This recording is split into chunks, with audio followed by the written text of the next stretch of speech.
Alhamdulillah wassalatu wassalamu ala rasulillah. Segala puji bagi Allah subhanahu wa ta'ala, juga salawat dan taslim besar Muhammad sallallahu alaihi wasallam. Berapa waktu lalu saya telah melakukan dosa besar, yaitu berzina dengan orang yang sudah menjadi istri saya saat ini. Pada saat ini saya melakukan kembali dosa terhadap istri saya dengan gemar berbohong dan tidak terbuka dengan berbagai macam alasan yang menyebabkan orang-orang di sekitar saya menjadi tersakiti, keluarga dan teman-teman. Apakah dosa ini masih dapat diampuni oleh Allah? Apa yang harus saya lakukan selain taubat nasuha? Diampuni kalau taubat, dan itu bersumpah dusta, tadi sudah kita jelaskan, dan berbohong, nanti di dosa besar 24 itu setelah ini akan ada gemar berkata dusta. Itu sangat berat di sisi Allah Subhanahu wa taala. Dan untuk apa berbohong? Apalagi antum di sini mengakui sendiri bahwasanya ini akan menyakiti orang sekitar, tahu kalau itu perbuatan salah, kenapa dilakukan? Dan kalau kita tahu perbuatan yang sedang kita lakukan salah sehingga hanya membuat kita juga dusta, membela, karena kalau perbuatan itu benar nggak mungkin kita dusta. Untuk apa? Kalau pendapatan yang kita dapatkan halal, pergaulan yang kita lakukan benar, ya, transaksinya benar, untuk apa orang dusta? Nggak ada manfaatnya kan? Tapi berdusta itu justru kita tahu karena perbuatan itu salah. Tinggalkan saudaraku, jangan. Ya. Harus tinggalkan sampai kapan nih? Dan hati-hati, makin antum tunda, maka makin berat nanti pembersihannya. Kalau orang mencuri 1 juta, beda hukumannya nanti dari Allah dengan orang mencuri 100 juta. Orang mencuri 1 miliar, orang mencuri 10 miliar. Mungkin 1 juta tidak ketahuan. Kemudian dia mencuri 10 juta, belum ketahuan, dia tuh curi lagi 100 juta. Setiap curian ini akan berat. Ingat pernah saya bilang teman-teman sekalian, kalau misalnya di umur 17 tahun dulu antum punya kesempatan berzina, lalu dengan hikmah Allah tidak jadi, syaitan akan berusaha terus mengingatkan kesempatan itu sampai sekarang. Coba dulu saya lakukan, sekarang saya tobat. Ini bisikan syaitan. Antum justru bersyukur tidak sempat melakukan, karena kalau kita lakukan ada pembersihannya. Justru karena kita tidak melakukan jadi tidak ada pembersihan sekarang, gitu kan? Harusnya kita bersyukur karena tidak melakukannya. Jadi yang pertama tentu seperti sudah diucapkan oleh penanya, taubat nasuha dengan 3 syarat, tinggalkan seketika. Udah berhenti dusta ini. Saya pas bilang dusta kaget. Selalu ada pembelaan terhadap akhwat ini. Akhwatnya cuma sedikit katanya. Baiklah. Sampai mana tadi? Saya juga tahu dusta. Yang jelas perbuatan dosa, kalau dilakukan, tidak sempat dilakukan, syukuri. Karena kalau sempat dilakukan akan ada pembersihan. Jadi saya sarankan berhenti ini sekarang. Taubat nasuha dengan cara berhenti. Jangan lagi dusta. Mulai malam ini ikrarkan. Yang kedua, sesali. Yang ketiga, ikrarkan dengan Allah, bertekad tidak akan mengulanginya. Dan sisa umur semuanya kejujuran. Sebelum jauh, makin rumit nanti, gitu kan? Kalau orang terus datang peringatan-peringatan dari Allah, termasuk kesadaran antum sendiri malam ini peringatan dari Allah. Kalau ini tidak diengah, dibiarin saja, maka nanti akan muncul hal lebih berat cobaannya, seperti hilang kepercayaan. Orang-orang sudah hilang kepercayaannya misalnya. Jadi kita ngomong apapun sudah nggak percaya, sumpah juga orang sudah nggak percaya. Binatang itu yang bisa dipegang ekornya, manusia dipegang apanya? Lisannya.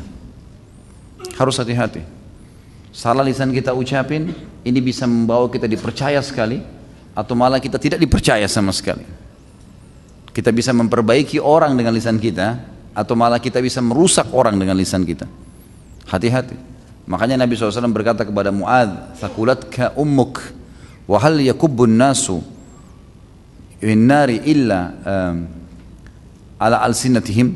Bukankah hai Mu'adz, orang justru banyak terlemparkan dalam api neraka karena buruknya lidahnya? Nah, masalah dusta. Yang kedua, tinggalkan semua perbuatan-perbuatan salah, karena perbuatan salah yang membuat kita bohong. Perbuatan salah yang membuat kita bohong. Jadi perbuatan itu pasti salah. Kalau perbuatan itu benar, kita tidak perlu bohong. Yang ketiga, tinggalkan semua komunitas bohong ini. Kalau memang antum tahu teman-teman antum yang suka bohong, jangan lagi bergaul sama mereka. Supaya aman gitu. Kita bergaul dengan pengangguran, kita pengangguran. Kita bergaul dengan orang rajin, kita jadi rajin. Kita pengangguran dengan orang jujur, kita jujur. Dusta. Allahu a'lam. Bagaimana hukumnya kita menjalankan sunnah hanya baru tampak luar seperti tidak isbal, dan memelihara jenggot, sementara ibadah belum baik. Apakah kita berdosa tampak alim tapi sebenarnya masih belajar? Tentu saja tidak. Kan dalam proses gitu kan. Tapi bedain antara amal sunnah dengan amal wajib ya. Kalau amal wajib antum nggak ada pilihan. Harus sholat wajibnya. Kalau berjenggot tidak isbal tapi nggak sholat 5 waktu, nggak ada gunanya. Karena yang wajib tidak bisa toleransi di sini. Tapi kalau antum masih belum sholat duha, belum bisa sholat malam, masih dalam proses belajar sunnah nggak ada masalah. Proses dalam proses gitu kan. Allahu alam. Bagaimana hukum menagih utang? Tapi kita tahu bahwa si pembayar utang membayar dengan uang haram, sementara kita dalam keadaan butuh darurat. Apakah kita berdosa dengan pembayaran utang tersebut karena dari hasil yang haram? Pertanyaan yang bagus ini. Kalau misalnya orang terlilit utang, orang itu terlilit utang, dia mau bayar sama kita, dia nggak ada uang. Ada orang lain memberikan kepada dia uang, tapi dari sumber haram. Contoh sumber haram dari bunga bank, riba. Ini sumber haram. Sumber haram ini ada dua macam. Ada sumber haram yang sifatnya kalau dikeluarkan oleh pemiliknya dia tidak pakai, seperti orang punya bunga bank, dikeluarin sama dia. Maka uang itu pindah kepada tangan yang lain sudah tidak haram. Seperti misal, diberikan kepada fakir miskin yang butuh sekali, rumahnya mau rubuh. Dihitung sebagai fasilitas umum. Ya. Karena uang yang tadinya riba itu sebenarnya waktu ditarik, dia tidak pakai untuk diri sendiri, sudah menjadi hukum umum. Kembali kepada hukum asal. Yang mengeluarkan tidak dapat pahala, dan kalau dia pakai fasilitas umum bisa. Seperti WC umum, rumah untuk orang-orang yang susah gitu kan, atau ada orang terlilit utang betul-betul dia akan berbahaya kalau enggak, susah sekali hidup, memang tidak ada sumbernya. Ini pendapat ulama masih membolehkan. Tapi kalau sumber haram itu ya, bukan kayak riba tadi, misal dari hasil curian, korupsi, ini enggak boleh, mutlak tidak boleh. Satu-satunya pintu tadi yang dibolehkan adalah kalau uang itu adalah uang bunga bank, riba. Uang bunga bank ini fatwa ulama sekarang sudah mengeluarkan boleh untuk fasilitas umum, termasuk membantu orang yang terlilit utang besar yang dia sudah tidak mampu lagi lepas dari itu. Untuk lebih jelas antum bisa ketik di Google hukum menggunakan bunga bank. Nanti antum akan baca banyak fatwa ulama di situ, gitu kan. Maka akan sangat jelas di situ, agar jangan sampai nanti ada yang menganggap ini adalah pendapat saya pribadi. Maka bisa dilihat situ panjang lebar pendapat para ulama. Tentu saya tidak bisa bacakan semua, tapi seperti itulah gambarannya. Jadi dilihat nih. Kalau sumber yang tadi antum bilang orang itu bayar sumber haram adalah uang curian, uang korupsi, ya, hasil menipu orang, maka ini jangan diterima, nggak bisa. Walaupun antum dalam keadaan butuh, karena nggak boleh. Tapi kalau dari bunga bank orang lain bayar, emang dia mau keluarkan bunga banknya itu dia berikan, ini ada satu celah di sini yang memang dibolehkan karena orang itu kepepet. Masalah datang ke antum nanti itu sudah bukan haram buat antum lagi. Karena ini waktu dikeluarkan oleh orang itu sudah menjadi hukum umum, hukum awal, ya. Kata ulama hukum asal, tidak ada pemiliknya uang itu, tapi milik Allah Subhanahu wa taala. Allahu alam.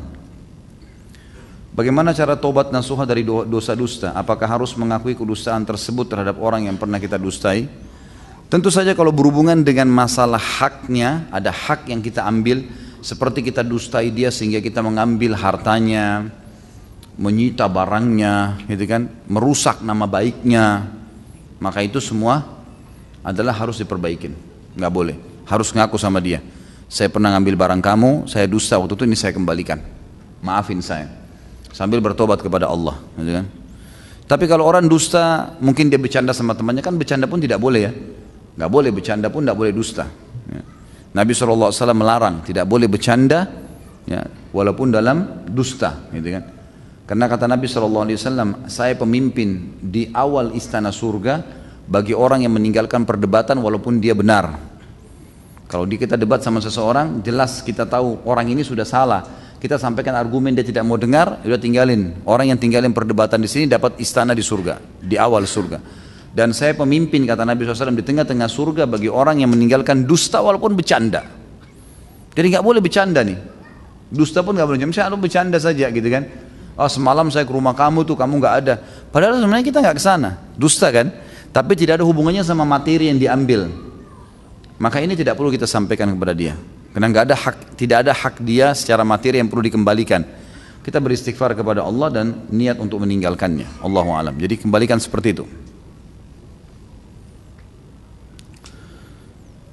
Semoga Ustaz selalu diberi kesehatan dan keberkahan, selalu dilancarkan segala urusan. Sama-sama, jazakallah khair doanya. Ustaz, saya lagi galau, saya bekerja di Jakarta sedangkan keluarga saya, anak dan istri saya di kampung Jawa Tengah. Sebenarnya saya sudah punya keinginan untuk mudik ke Jawa karena istri dan anak saya di sana. Menjaga bapak saya yang sudah tua. Hanya saja saya sudah terlanjur cinta dengan majelis ilmu. Majelis ilmu sunnah yang ada di Jakarta, terutama majelis ta'lim Ustaz Khalid Basalamah. Di kampung saya susah sinyal, susah pula internet, jadi susah sekali dengar kajian Ustaz. Bagaimana solusinya Ustaz? Di sana juga jarang kajian sunnah. Kalau ada agenda Ustaz mengisi kajian di Wonogiri, kasih tahu saya ya Ustaz. Jadi sebelum antum pulang sekarang ke Wonogiri, saya sarankan pulang. Kalau istri anak di sana sudah pulang, gak ada masalah gitu kan. Kecuali mereka masih bisa tahan, mereka masih sabar, nggak apa-apa. Antum sambil cari rezeki, ngisi ilmu di sini bagus. Anggap antum sedang menuntut ilmu lah. Cari rezekinya itu adalah nomor 2, gitu kan? Karena orang memang dianjurkan dalam agama pergi nuntut ilmu. Dan penuntut ilmu ini tidak ada kewajiban cari nafkah sebenarnya bagi mereka, gitu kan? Menuntut ilmu sama dengan orang berjihad. Sambil dia berusaha tentu memenuhi kebutuhan-kebutuhan yang dia mampu. Tapi di sini kita lihat teman-teman sekalian, kalau seandainya memang mereka bisa ada kecukupan, antum ada gaji, antum bisa kirimin mereka bisa sabar sambil nuntut ilmu, bagus, positif sekali. Target setahun 2 tahun ngisi ilmu, majelis ilmu itu penting sekali memang, karena ilmu ini bekal. Tapi kalau nggak bisa, memang anak-anak sana butuh ayahnya, istri juga dikhawatirkan nanti terjadi fitnah, ayah juga yang masih hidup kebetulan masih hidup dan masih bisa kita berbakti, maka bisa dari Jakarta sekarang antum bisa download ceramah-ceramah ini, gitu kan? Di MP3 atau di HP diletakkan, mungkin bisa dibawa pulang gitu kan, atau mungkin bisa diletakkan di DVD, disimpan atau di hard disk apalah ya, yang insya Allah mungkin tidak butuh internet gitu kan. Mungkin kalau di kampung antum tidak ada, itu sudah cukup insya Allah, bisa ya. Sesekali insya Allah ada rezeki satu waktu ke Jakarta, tapi tentu tetap lebih ideal adalah idealnya antum tinggal menuntut ilmu, itu lebih baik. Bukan karena majelis saya, sama siapapun di antara asatidzah kita yang mulia yang punya ilmu yang bisa diambil dari para ulama, dari para dai, itu sangat positif. Ambil ilmu. Dan saran saya jangan ambil dari satu orang, bukan cuma saya. Silakan ambil ilmu dari siapa saja yang antum anggap memang punya kapabilitas ilmu yang cukup, ambil dari mereka, gitu kan? Banyak asatidzah masya Allah yang mempunyai rujukan ilmu yang bagus. Itu saran utama. Kalau tidak bisa, memang sesuatu yang harus membuat antum pulang, maka saran saya seperti tadi, bisa di download ceramah-ceramah itu, bisa minta tolong sama teman mungkin yang punya fasilitas di rumahnya internet yang bagus gitu kan, atau ditaruh di wadah apa saja yang kira-kira teman-teman saya yakin tahu semua itu. Hari ini saya bekerja setengah hari karena saya ingin menghadiri kajian Ustadz. Karena jika saya kerja full, saya akan terlambat menghadiri kajian Ustadz dan juga telat sholat maghrib. Bagaimana pendapat Ustadz? Apakah yang saya lakukan ini benar? Ini bagaimana cara jawabnya nih? Hah? Kenapa kok Ustadz selalu yang di bawah-bawah nih? Benar nggak ini gara-gara majelis ilmu gitu? Tentu kalau antum punya akad di kantor nggak boleh akhi. Kalau akad kantor antum kerja sampai jam 5 sore ya jam 5 sore. Kalau mau lebih aman pamit. Siapa yang bertanggung jawab di kantor? Khusus hari Rabu misalnya, saya mungkin pamit untuk keluar jam sekian. Bisa nggak? Karena ada majelis ilmu yang saya mau sampaikan. Oh nggak bisa gini-gini, baik. Apa konsekuensinya? Mungkin gaji saya dipotong untuk hari itu setengah atau apa, nggak masalah. Atau saya ganti dengan jam lain di hari lain saya lembur. Apa negosiasi coba sampaikan gitu kan? Kalau tidak ada pintu sama sekali, akadnya antum tanda tanganin harus jangan ya, nggak boleh. Majelis ilmu, majelis baik, majelis suci, nggak boleh ternodai dengan maksiat. Antum maksiat dengan tempat kerja nggak boleh. Harus bahasakan baik-baik sama mereka, gitu kan? Karena antum sudah akad. Makanya saya bilang lebih baik sampaikan. Mungkin ada di antara teman-teman yang bertanggung jawab di kantor yang muslim bisa faham. Kita berikan penjelasan dengan cara nego tadi. Mungkin gaji kita dipotong, mungkin kita ganti dengan jam kerja yang lain, lembur, mungkin dan seterusnya. Hal-hal yang positif saja. Allahu a'lam, itu yang saya tahu. Jadi lebih baik seperti itu. Kalau masalah sholat maghrib jangan dihubungkan akhi. Sholat maghrib antum harus sholat, nggak bisa enggak. Mampir di mana saja masjid, gitu kan? Di mana saja. Saya kalau keluar telat, saya cari masjid di pinggir jalan. Mana masjid, mampir sholat dulu. Baru datang ke sini, gitu kan? Nggak ada masalah, sholat dulu. Gitu. Jangan ditunda sholat maghribnya, jangan hanya kena takut kehilangan majelis, nggak apa-apa. Dan alhamdulillah sekarang fasilitas sudah selalu teman-teman tim upload di YouTube. Kajian kita sekarang insya Allah minggu depan antum sudah dapat kajian yang sama, sudah ada gitu. Bisa ditonton, bisa diulang-ulangin, insya Allah nggak ada masalah gitu kan. Allahu a'lam. Cukupkah kita taubat nasuha terhadap perkataan dusta dan bohong? Seperti saya bilang, kalau hanya hubungan antum dengan Allah, gitu kan, maka itu cukup, dengan tidak ada hubungan materinya orang lain, tidak ada materi orang yang kita ambil, ya, itu insya Allah sudah cukup dengan taubat.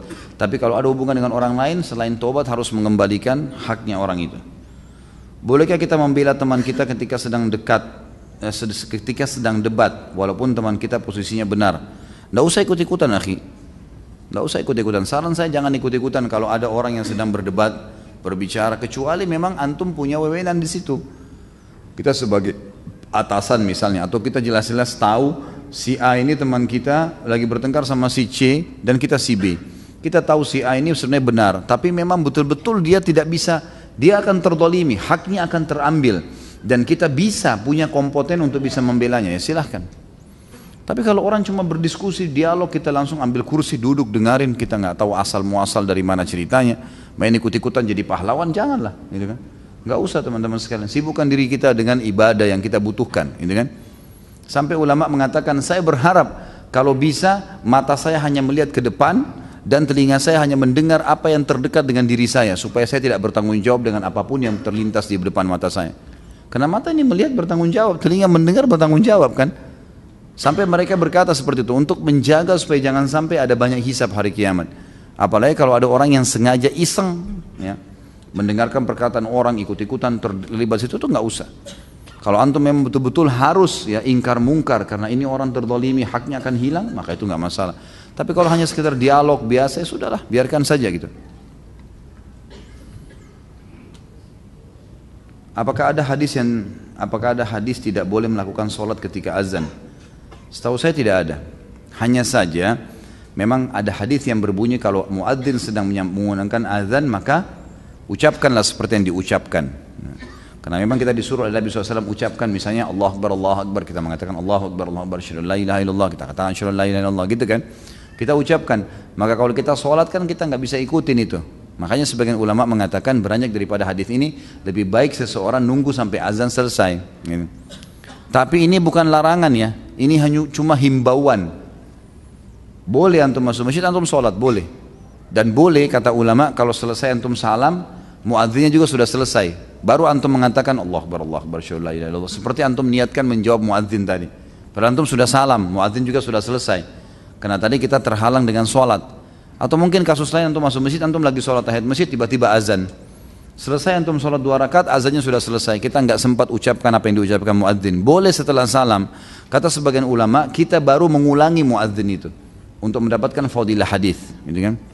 Tapi tidak ada larangan khusus untuk sholat pada saat azan. Cuman memang himbauannya seperti tadi. Lebih afdal mengikuti apa yang diucapkan oleh muadzin. Bolehkah kita berbohong untuk menyelamatkan diri dari seseorang yang mau menyiksa atau membunuh kita? Lihat dulu keadaannya seperti apa nih, gitu kan? Seperti apa kira-kira? Kalau saran saya, Allahu alam, tidak ada kebohongan, gitu kan? Kalau antum belum datang ajalnya, tidak akan mati, mustahil, mustahil. Ajal antum bukan di tangannya orang itu. Ajal kita di tangan Allah Azza wa Jalla. Seseorang kalau saatnya ajalnya datang, kata Nabi SAW, Allah akan buat dia punya hajat di tempat yang Allah akan cabut nyawanya. Sehingga dia pergi ke sana, dia punya urusan lalu mati di sana. Itu pasti terjadi. Kalau saran saya, Allah alam, tidak usah dusta, gitu kan? Misal ada perampok, kemudian mau merampok kita berusaha membela diri tapi nggak bisa. Ya, misal, lalu kemudian dikatakan kamu punya harta, kamu punya sesuatu, iya. Kalau dia mau ambil ya sudah, gitu kan? Itu urusan dia dengan Allah Subhanahu Wa Taala. Tugas kita nanti ikhtiar. Kalau Allah masih menyelamatkan nyawa kita, kita ikhtiar laporkan kepada pihak aparat, ditelusurin, dicari tahu dan seterusnya. Allahu alam, itu yang saya tahu. Tentu tidak bisa kita mengatakan boleh berdusta di sini karena saya tidak temukan dalilnya. Dan sebenarnya orang yang dalam kondisi seperti ini terdesak dan dia tahu dia sedang membela kehormatannya, keluarganya atau hartanya, ingat akhi, ini mati syahid. Mati mulia itu. Bela, gitu kan? Bela diri semampunya. Kalau sampai ajal datang, alhamdulillah itu. Masuk surga tanpa hisab loh itu. Gitu kan? Dan memang antum akan mati kalau ajalnya datang. Nah, itu satu kemuliaan. Bukan sengaja kita cari gara-gara tentunya, tapi ini kasusnya adalah kalau memang kita sedang terdesak dalam kondisi seperti ini. Ustadz, istri saya pernah berbohong dan bersumpah atas nama Allah beberapa kali. Sekarang saya haruskah saya percaya setiap perkataan istri saya dan harus berbuat apa yang harus saya perbuatkan terhadap istri saya? Tentu saja diajak bertaubat kepada Allah Subhanahu wa taala, dan istri ini harusnya takut kepada Allah. Untuk apa bohong dan sumpah dusta? Dari tadi kita bahas ini sebenarnya untuk meninggalkan sifat dusta itu. Tinggalkan teman-teman sekalian. Kalau pernah ada sifat kita di situ, istighfar kepada Allah. Mulai sekarang, mulai malam ini, ikrarkan kepada Allah, saya tidak mau lagi dusta. Udah, jalan ke depannya. Tawakal Allah. Sisa umur kita isi dengan kejujuran. Apapun konsekuensinya. Biar nyawa antum harus hilang. Tidak apa-apa. Tapi kita berada di atas kebenaran.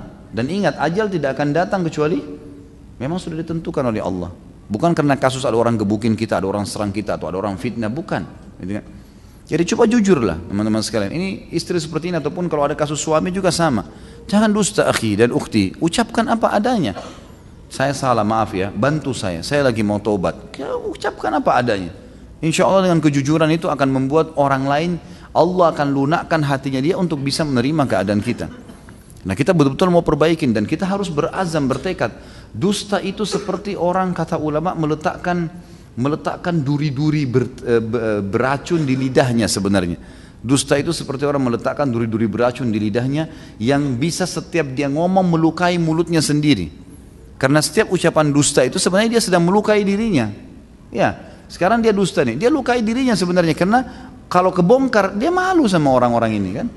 Dia sedang melukai dirinya, dia sedang meletakkan duri-duri beracun di lidahnya. Untuk apa? Lebih baik antum cabut tuh duri-duri, buang. Udah, apa adanya ngomong gitu kan. Jadi tinggalin dusta, nggak boleh. Baik, posisi antum suami, bagaimana kalau istri seperti ini? Berikan peringatan tegas. Antum pemimpin. Dusta lagi, berarti tidak sama saya tinggalnya nih. Karena sulit orang tinggal satu rumah dengan perempuan, istri yang suka dusta. Apa yang mau dipercaya? Kan? Sama juga dengan laki-laki.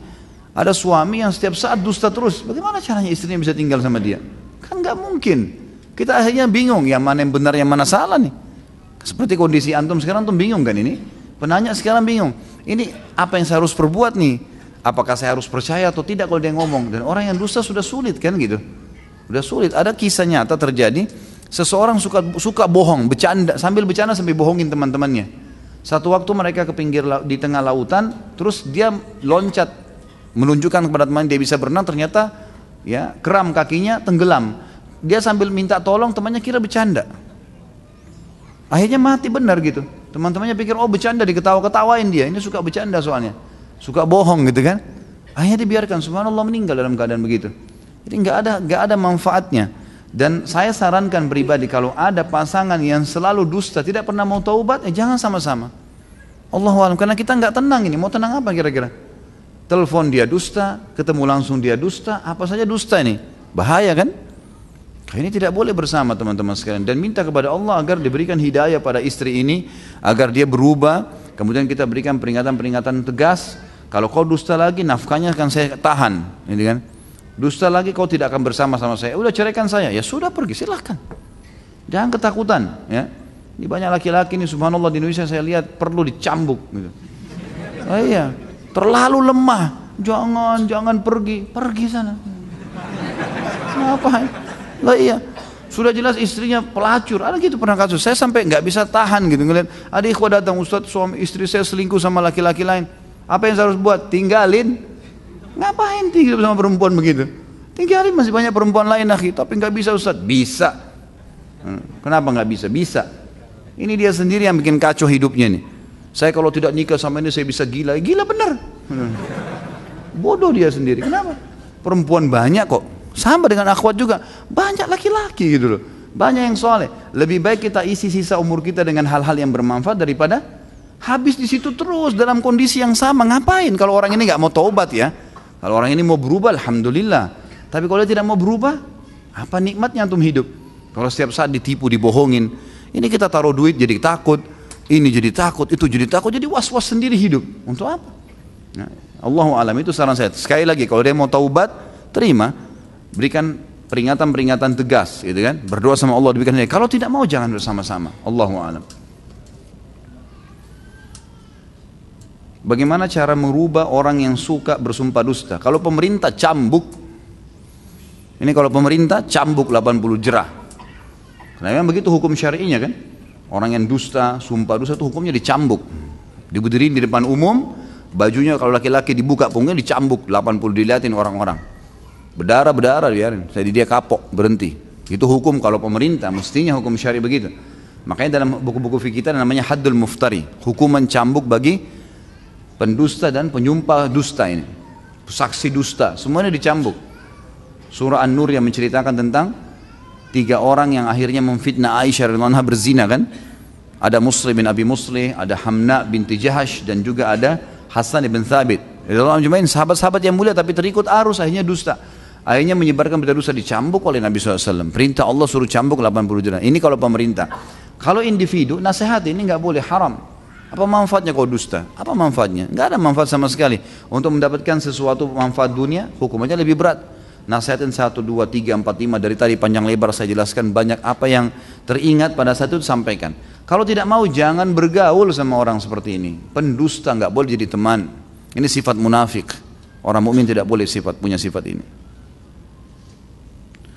Apabila di perusahaan terdapat resource divisi X sebanyak 10 orang dan divisi Y sebanyak 8 orang, total 18 tim teknis. Suatu ketika klien bertanya berapa banyak resource Anda, yang dimaksud klien divisi X. Kemudian saya jawab 18 tim teknis, padahal saya faham pertanyaan dari klien. Bolehkah itu Ustaz? Haram. Haram, ini dusta. Sudah tahu kalau yang dimaksud yang satu tim yang 8 orang, kenapa jawab 18? Untuk apa? Untuk dapat bonus? Haram akhi, nggak boleh.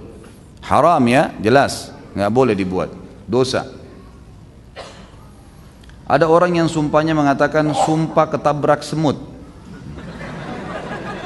Apakah sumpah tersebut termasuk berbahaya? Apa ini iseng apa? Ketabrak semut. Untuk apa ini? Apakah sumpah itu berbahaya? Ya mungkin berbahayanya karena dia permainkan sumpah itu. Tapi untuk apa sumpah begini? Ngomong yang bermanfaat, nasihat, sesuatu yang bermanfaat, ambil ilmu dari orang. Ya akhi, orang mukmin dan mukmin itu tidak boleh ngomong kecuali yang bermanfaat. Man kana yu'minu billahi wal yawmil akhir falyakul khairan aw liyasmut. Itu kaidahnya. Siapa yang mengaku beriman pada Allah dan hari akhir, dia harus mengucapkan mas, yang khair, yang baik.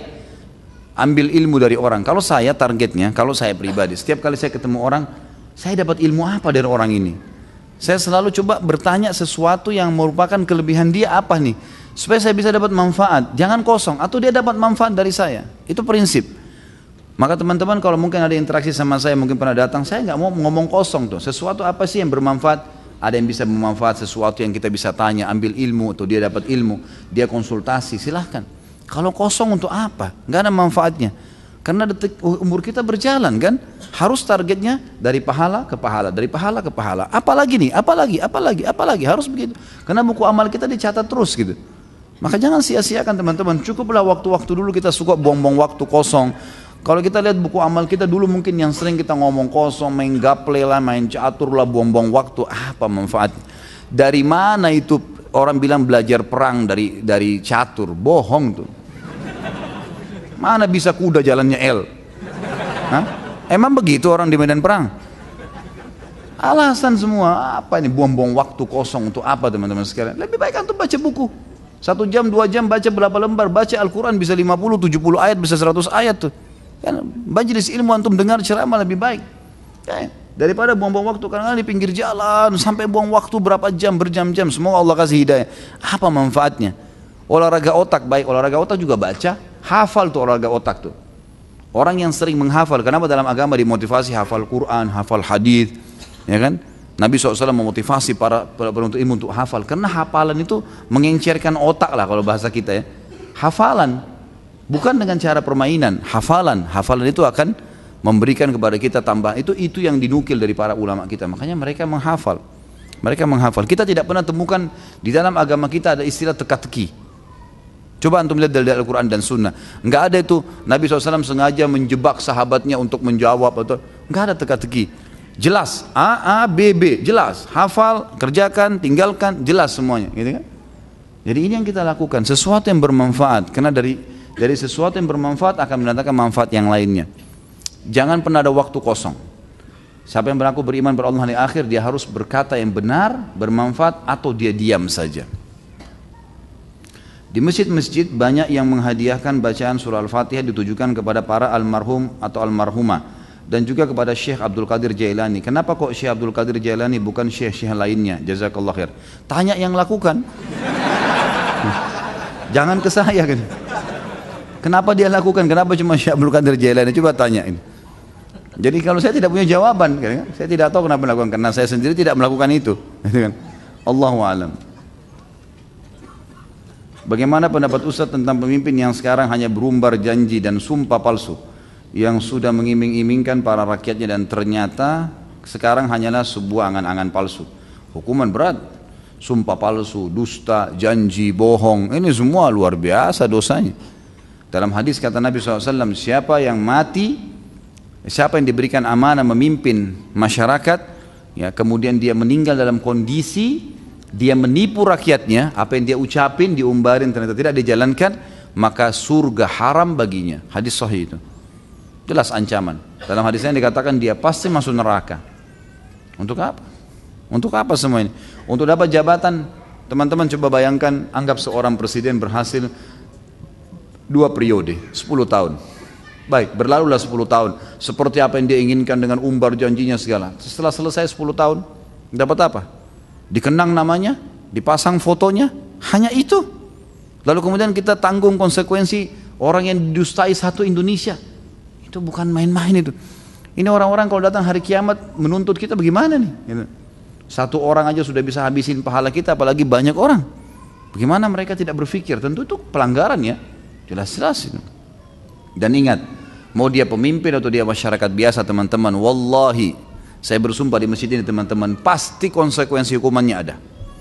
Gak ada ceritanya dosa sekecil apapun tidak ada pembersihannya. Wallahi ada pembersihannya, pasti.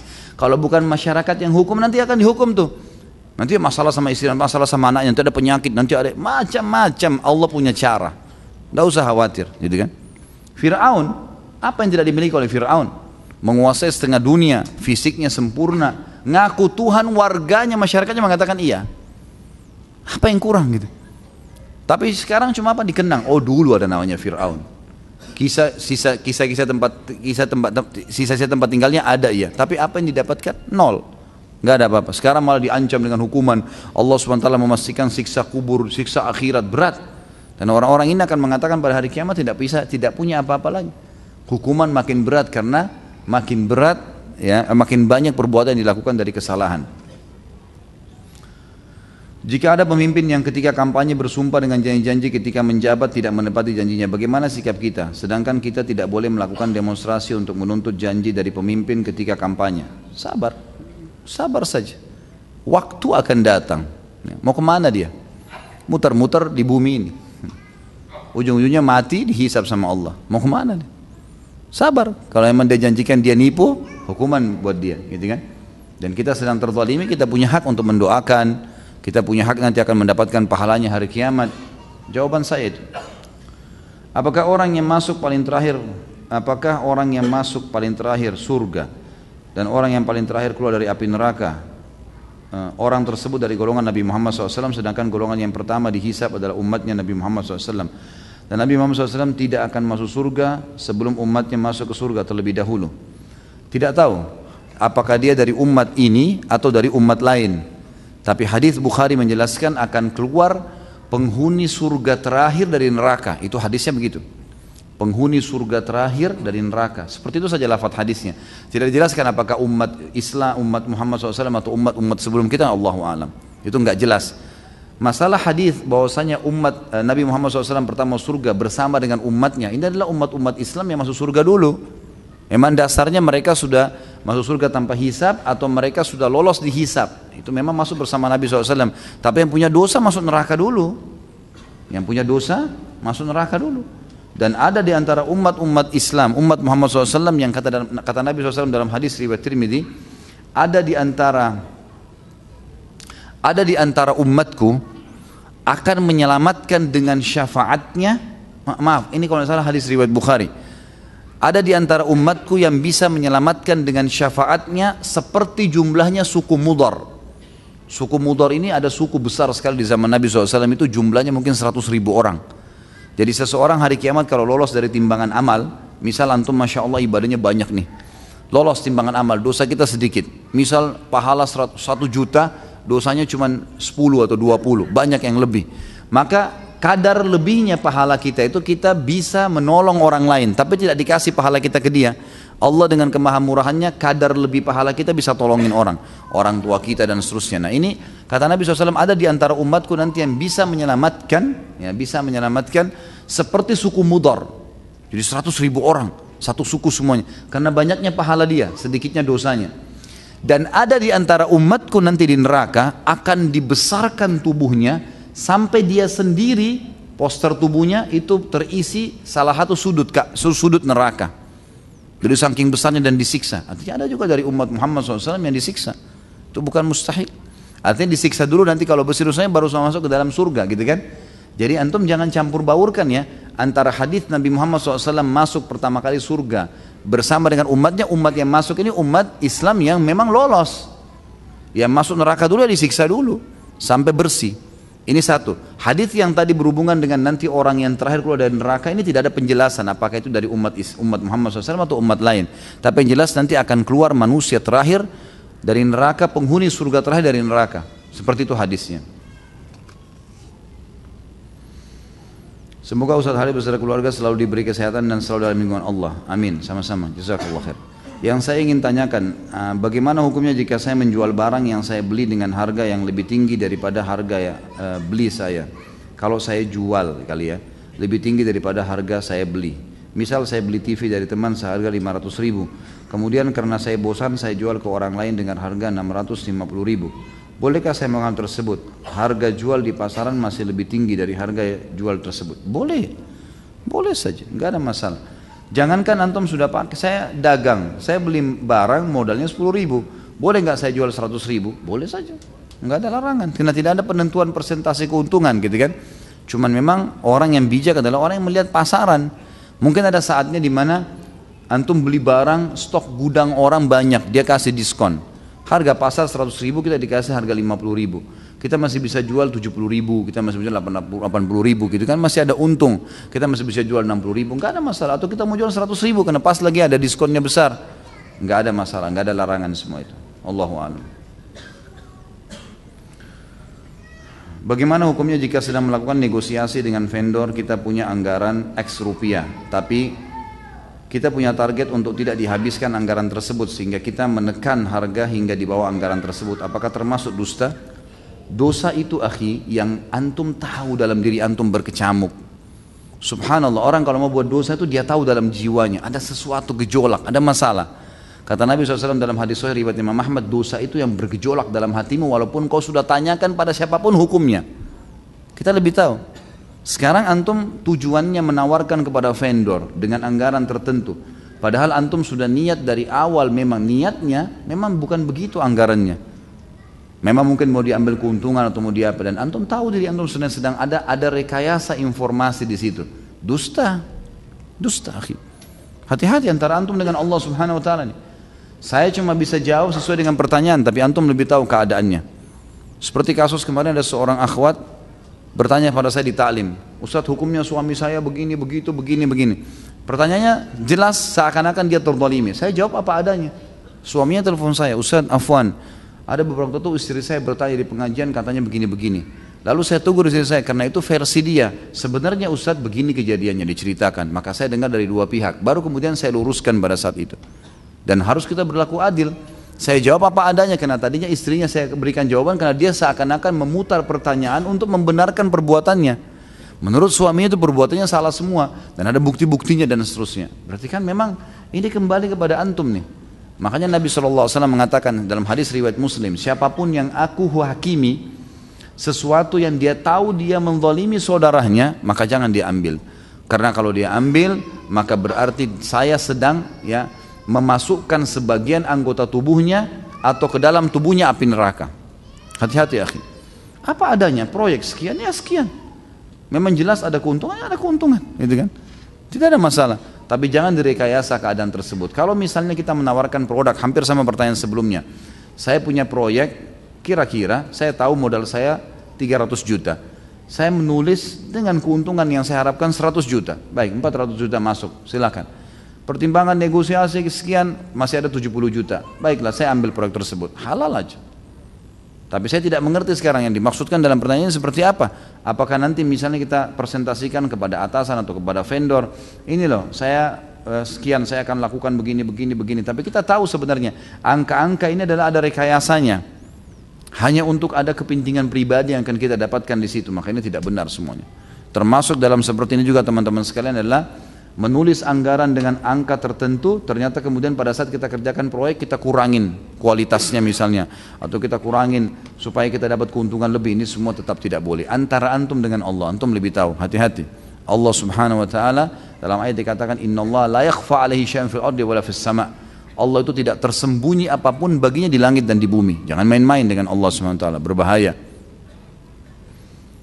Saya punya adik ipar laki-laki udah menikah, tinggal di rumah saya, sering berbohong terus, udah sering dinasihatin tapi tetap juga bohong, dan pernah juga diberi hukuman, tolong nasihatnya. Saran saya jangan tinggal serumah. Nah, kalau pembohong jangan tinggalkan di rumah. Minta baik-baik, kalau kamu tetap bohong, kamu jangan di rumah sini. Sampaikan apa adanya, itu bukan aib, bukan aib. Apalagi memang dalam masalah rumah tangga teman-teman tidak boleh orang serumah, dianjurkan ya. Dianjurkan, usahakan tidak serumah, kecuali memang dalam kondisi kita lagi tidak punya kemampuan, keluarga kita atau mungkin orang tua atau mertua kita lagi sendirian dan seterusnya, itu lain hukumnya. Allahu a'lam. Baik, ini mungkin yang terakhir teman-teman, saya nggak bisa jawab semua ya, karena masih ada beberapa kegiatan yang lain. Apabila ada di dalam hubungan suami istri ada perbedaan pendapat tentang menjalankan ibadah, bagaimana sikap seorang istri? Contoh, suami menjalankan maulid Nabi, atau suami suka meminta tawassul kepada orang mati di kuburan, atau mengadakan tahlilan. Nasihatin saja. Ibu tugasnya cuma nasihatin. Tetap dia lakukan ya sudah. Yang penting ibu tidak dipaksain gitu kan. Kita nasihatin, sampaikan sambil doakan, insya Allah nggak ada masalah. Allahu a'lam, itu yang saya ketahui. Baik, sisa pertanyaan ini insya Allah tetap saya simpan di buku ini, mungkin pada pertemuan akan datang, karena tema kita yang akan datang masih mirip sebenarnya ya. Kalau ini sumpah dusta, nanti adalah gemar berkata dusta. Masih kurang lebih sama dan cuma dalilnya kita perkuat lagi. Allahu a'lam, kita berdoa kepada Allah SWT semoga majelis kita diberkahi olehnya dan semoga dijadikan sebagai tambahan amal kita hari kiamat. Semoga semua yang hadir di sini diberkahi hidupnya, dilapangkan rezekinya, dimudahkan jodohnya kalau yang belum menikah, dan juga dimudahkan keturunan bagi yang belum dapat keturunan, tentu yang soleh dan soleha. Dan juga semoga saja kedua orang tua kita dan seluruh muslimin dan muslimat juga dimaafkan oleh Zat yang Maha Pemurah. Dan kita selalu mendoakan saudara kita di Palestina, di Syria, di Yaman, di Irak, di Myanmar, dimanapun mereka berada, agar Allah SWT ikhlaskan niat mereka, terima para syuhada mereka, kekuatan telapak kaki mereka, dan juga muliakan Islam di tangan mereka dan tangan kita semua. Dan semoga Allah Subhanahu Wa Taala mempartisipasikan kita bersama mereka di pahala, baik dengan doa dan hatta juga dengan jiwa kita. Dan semoga Allah dengan kemahamurahannya yang saya yakin sedang melihat kita sekarang, dan juga malaikatnya sedang mencatat dan menghadiri majelis ilmu kita ini, dan itu penuh keyakinan sebagai seorang beriman agar menyatukan kita semua di surga firdausnya tanpa hisab, di mana ia satukan kita di majelis ilmu yang mulia ini.